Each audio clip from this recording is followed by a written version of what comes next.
Stupid people have always existed. Every era, every civilization, every culture.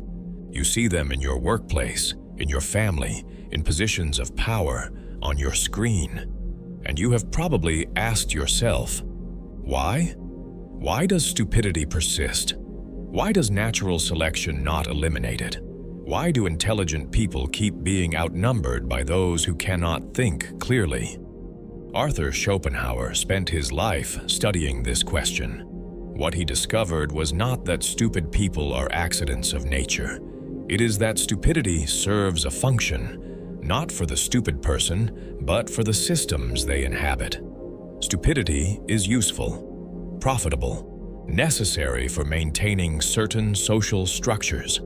And because it is useful, it gets preserved, replicated, sometimes even rewarded. Once you understand why stupid people exist, everything changes. You stop being surprised when they rise to power. You stop expecting them to learn. You stop hoping they will suddenly become reasonable. Today, I am going to show you 7 mechanisms, evolutionary and social, that explain why stupid people exist and why they always will. Not to make you cynical, to help you see reality clearly.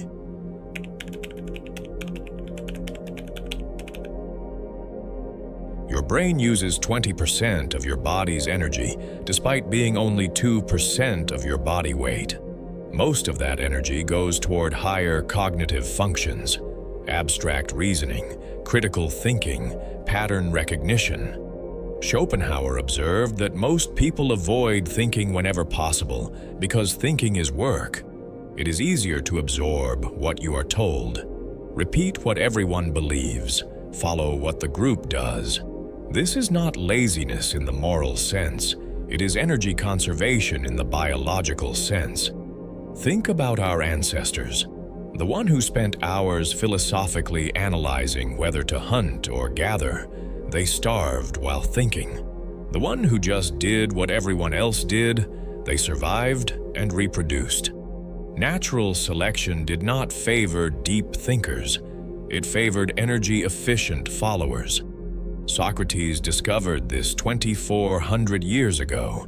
He spent his life questioning people who claimed to know things, and their knowledge collapsed under the simplest examination. A craftsman who mastered one skill thought he understood everything. A politician who won one election thought he understood governance. None of them had examined their beliefs. They mistook familiarity for understanding. But society did not thank Socrates for exposing this. They executed him because he was making people think. And thinking is uncomfortable. People still prefer familiar beliefs over examined ones, still choose comfortable certainty over uncomfortable uncertainty. Stupidity is the default state. Intelligence is the costly exception.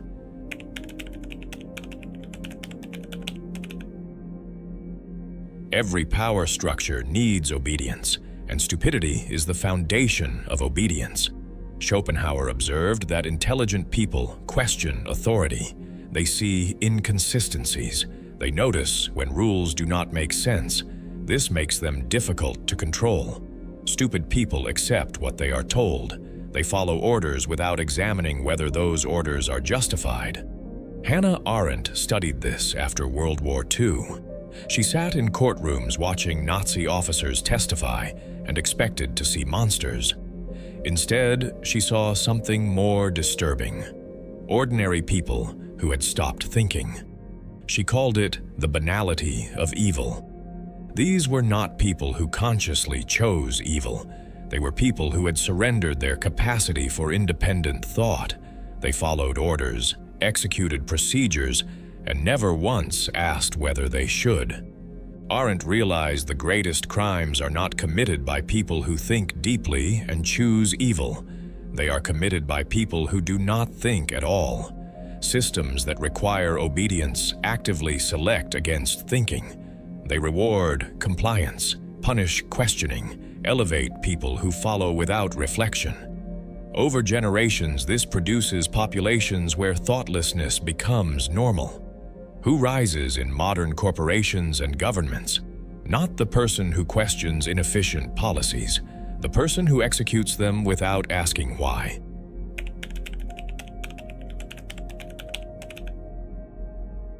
Schopenhauer observed that we forfeit 3/4 of ourselves in order to be like other people. Social belonging requires surrendering individual thought because individual thought produces disagreement, and disagreement threatens group cohesion. Stupid people conform naturally. They absorb group beliefs without questioning them. This makes them socially valuable. Nietzsche expanded this in his concept of herd mentality. Most people do not think, they graze. The person who questions group beliefs creates uncertainty, and the herd punishes uncertainty. Meanwhile, the conformist, the person who never questions, never deviates, gets rewarded as loyal, trustworthy, one of us.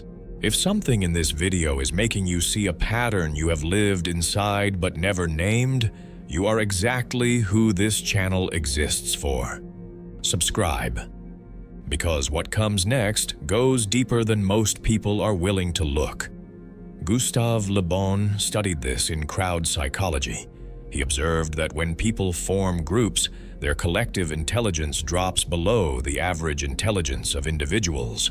Groups punish individual reasoning and reward emotional conformity. The person who says, "Wait, let us think," gets trampled. The person who shouts, "Follow me," gets elevated.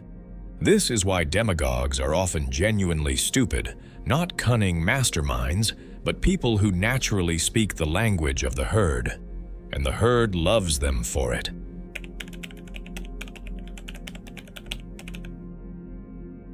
Intelligent people experience doubt. They second-guess themselves. They recognize their limitations. This creates hesitation. Stupid people experience none of this. They are absolutely certain, always confident, never paralyzed by overthinking.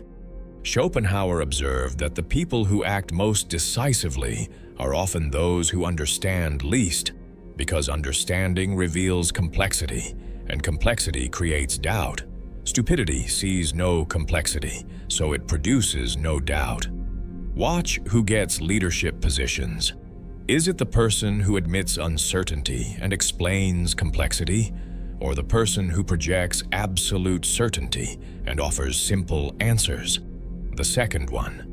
Every time. Because doubt, even justified doubt, looks like weakness, while confidence, even unjustified confidence, looks like strength. This is the Dunning-Kruger effect playing out across civilization. The incompetent overestimate their abilities because they lack the competence to recognize their incompetence. That overestimation produces the confidence that gets them selected for leadership. Meanwhile, the competent underestimate themselves because they recognize all the factors they do not control. And that humility gets mistaken for weakness. So the stupid rise while the intelligent hesitate.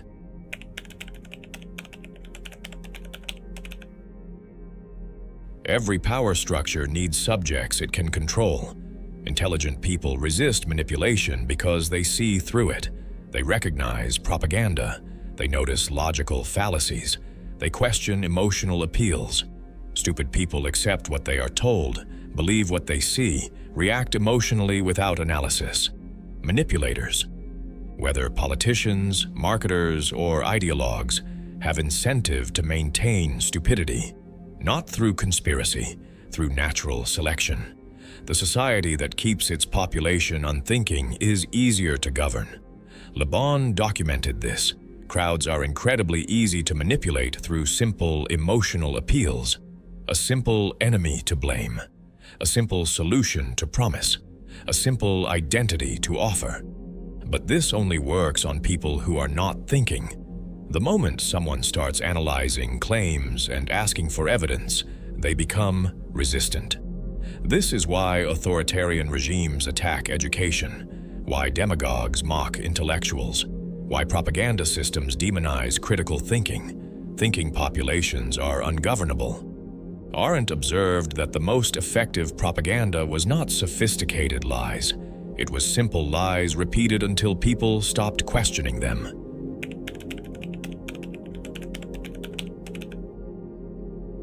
In many social contexts, being intelligent is actively punished, while being stupid is actively rewarded.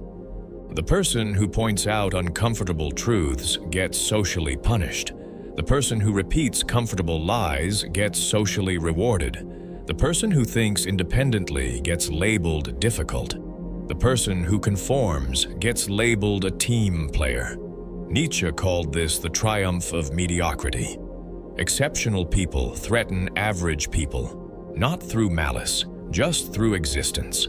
So average people create norms that punish deviation, mock ambition, and celebrate keeping it simple. Think about school. The student who questions the curriculum gets punished for disruption. The student who memorizes and regurgitates gets rewarded with good grades. This continues into workplaces. The employee who identifies systemic problems gets labeled negative. The employee who maintains the status quo gets promoted. Society is organized to protect mediocrity from excellence, not consciously. Through the natural self-protective behavior of average people who vastly outnumber exceptional ones. Being stupid, or appearing stupid, is often more socially rewarding than being intelligent. So stupidity persists because it is the path of least social resistance.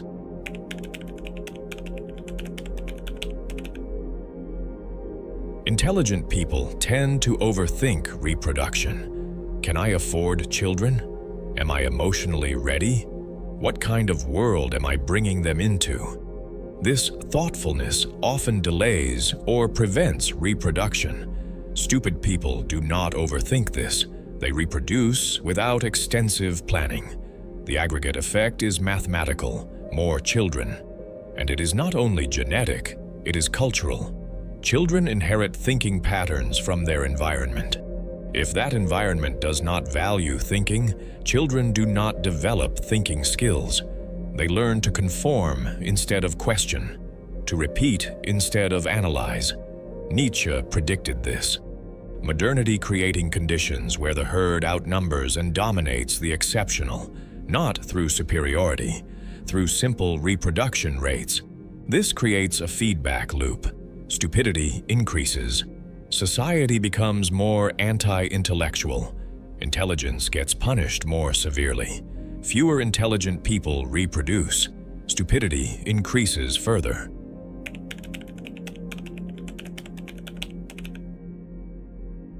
Stupidity is not an accident. It is not temporary. It serves too many functions.